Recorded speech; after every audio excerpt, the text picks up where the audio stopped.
بولا نہیں جاتا. یہ اسلام کے خلاف نظام ہے. مسلمان کو کفر کے نظام میں شرکت نہیں کرنی چاہیے. زندگی کے کسی دور میں نماز قضا ہوگی. اب ان کو کیسے پڑھنا چاہیے؟ جن کی نماز قضا ہوگی اللہ نے ان کو توفیق دی، وہ توبہ طائب ہوئے اور نمازیں شروع کر دی. یہ توبہ پچھلے گناہوں کو معاف کر دیتی ہے. قضائے عمری کا شریعت میں صحیح احادیث سے کوئی تصور نہیں ملتا. عید میلاد النبی کرنا چاہیے یا نہیں؟ جس رسول صلی اللہ علیہ وسلم کی میلاد بنانا چاہتے ہیں، پہلے یہ تو دیکھیے کہ اس رسول صلی اللہ علیہ وسلم نے خود اپنی 63 سالہ زندگی میں یہ عمل کیا ہے. تو ہمیں بھی حدیث دے دیجئے، ہم بھی کر لیں گے، آپ بھی کیجئے. یہ عید میلاد النبی کا جشن نہ اللہ کے رسول صلی اللہ علیہ وسلم نے اپنی زندگی میں منایا، نہ صحابہ کرام نے منایا، نہ تابعین نے منایا، نہ تبع تابعین نے منایا، نہ محدثین نے منایا، نہ ائمہ دین نے منایا.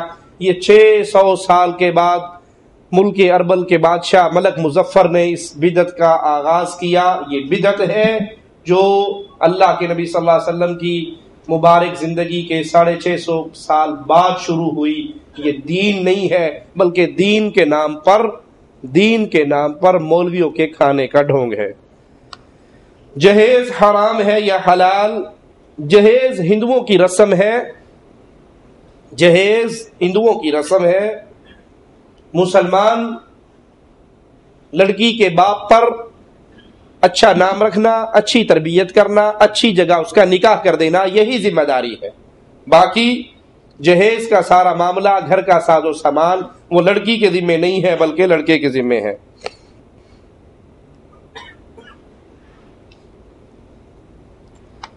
اللہ تعالیٰ نے حضور اکرم صلی اللہ علیہ وسلم کو کب بنایا؟ کچھ لوگ کہتے ہیں کہ آپ کو اللہ کے نور سے بنایا گیا، اور یہ بھی کہ آپ کو آدم علیہ السلام سے پہلے بنایا گیا.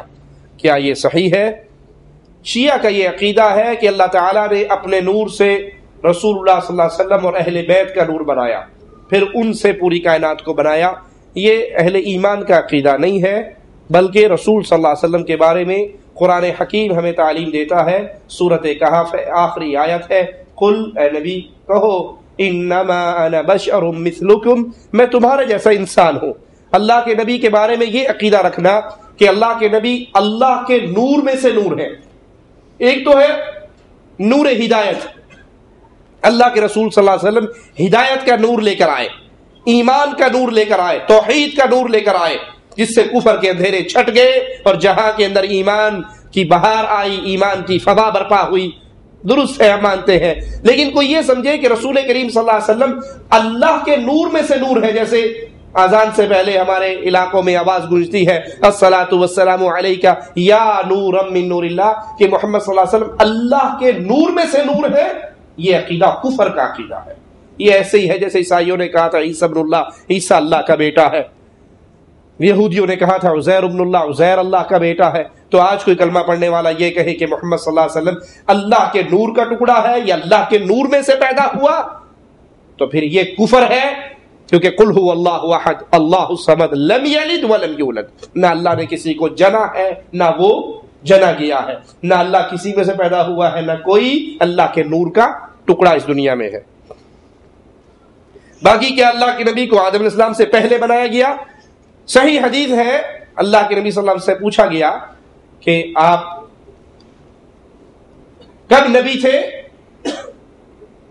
آپ کے لیے نبوت کب واجب ہوئی؟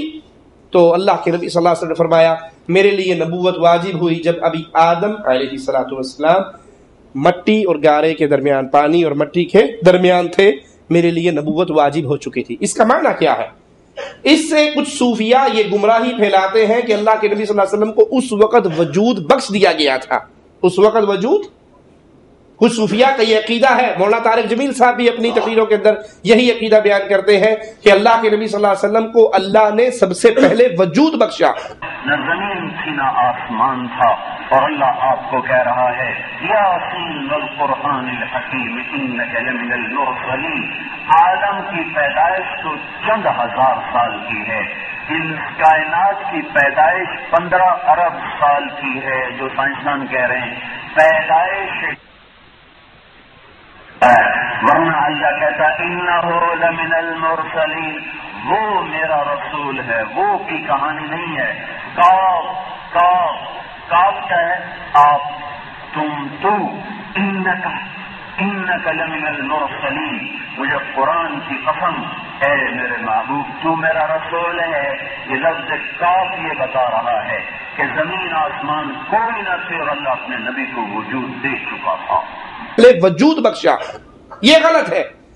اللہ کے نبی کے لیے نبوت واجب ہوئی، کیا معنی؟ آپ اللہ کے علم میں نبی تھے، آپ اللہ کے علم میں نبی تھے۔ آدم علیہ السلام کی تخلیق سے پہلے بھی اللہ کے نبی اللہ کے علم میں تھے کہ یہ ان کو نبوت ملنی ہے، لیکن کیا ان کو وجود ملا؟ وجود ان کو اسی وقت ملا جب وہ آمنہ کے پیٹ سے پیدا ہوئے صلی اللہ علیہ وسلم۔ توحید حاکمیت کیا توحید کی اقسام میں سے ہے؟ توحید حاکمیت کہہ لیں یا توحید عبادت کہہ لیں، جی یہ توحید کی اقسام میں سے ہے۔ جو آدمی تاش کھیلتا ہے اس کا کیا گناہ ہے؟ اگر وہ تاج پہ پیسہ لگا کر کھیلتا ہے، جوا کی شکل بناتا ہے، حرام ہے، ویسے بھی کھیلتا ہے تب بھی یہ عمل درست نہیں ہے، وقت کا بھی ضیاع ہے اور اس گندے کھیل کی طرف نسبت بھی درست نہیں ہے۔ جو شخص شراب پیتا ہے، شراب پینا بہت بڑا گناہ ہے، کبیرہ گناہ ہے، اس پر معافی مانگنے سے اللہ معاف کر دیتا ہے، تو اس عمل سے انسان کو دور رہنا چاہیے۔ جو آدمی فاتحہ خوانی کرتا ہے یا قل یا 40واں کرتا ہے، فاتحہ خوانی ہو یا قل ہو یا 40واں ہو یا 10واں 30واں ہو، یہ سب میڈ ان انڈیا پاکستان رسمیں ہیں، ان کا قرآن و حدیث سے کوئی ثبوت نہیں ہے۔ دلیل جٹاکی موٹی سی دوں جو آپ کی عقل میں آ جائے، 3، 7واں 9واں 10واں 40واں قل برسی کرنے والوں سے پوچھو مولانا صاحب 3 کی عربی کیا ہے، 7ویں کی عربی کیا ہے، 9ویں کی عربی کیا ہے، 40ویں کی عربی کیا ہے۔ اگر یہ اللہ کے نبی نے بنائی ہوتی، شریعت اسلامیہ میں ہوتی، نبی نے ہمیں بتائی ہوتی، تو اس کا اصل نام تو عربی میں کچھ ہوگا نا، پنجابی میں جو مرضی نام رکھ لو، لیکن یہ سب میڈ ان انڈیا پاکستان رسمیں ہیں۔ جب ہم نماز پڑھتے ہیں، رفع دین کرتے ہیں، تو لوگ مذاق اڑاتے ہیں، کہتے ہیں مکھیاں مار رہے ہیں۔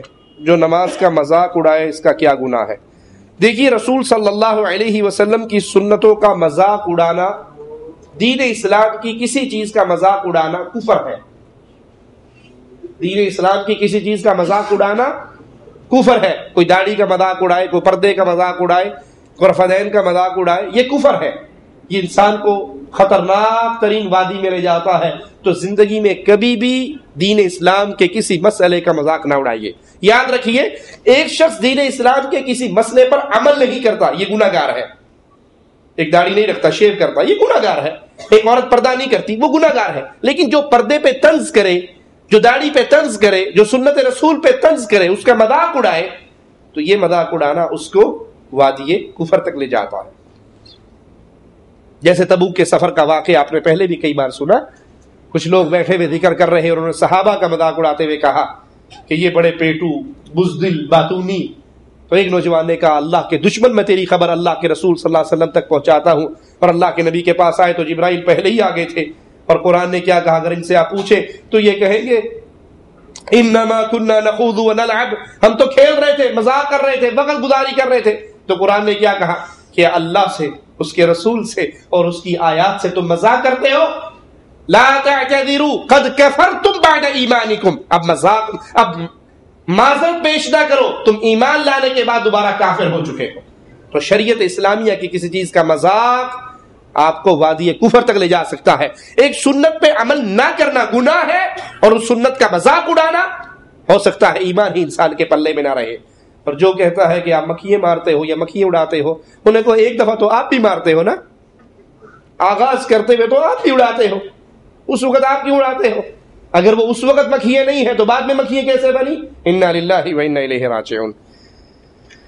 ایک آدمی سلام دیتا ہے، دوسرا آدمی اس کا مذاق اڑاتا ہے اور کہتا ہے کہ آپ جی جو اسلام کا کہ کسی عمل کا، وہ سلام کا مذاق ہو یا کسی اور عمل کا، یہ اس کو ضرور خطرناک ترین وادی میں لے جاتا ہے۔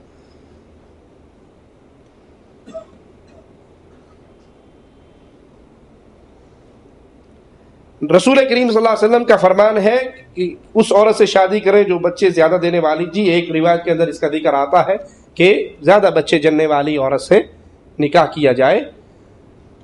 اس سے تعلیم کے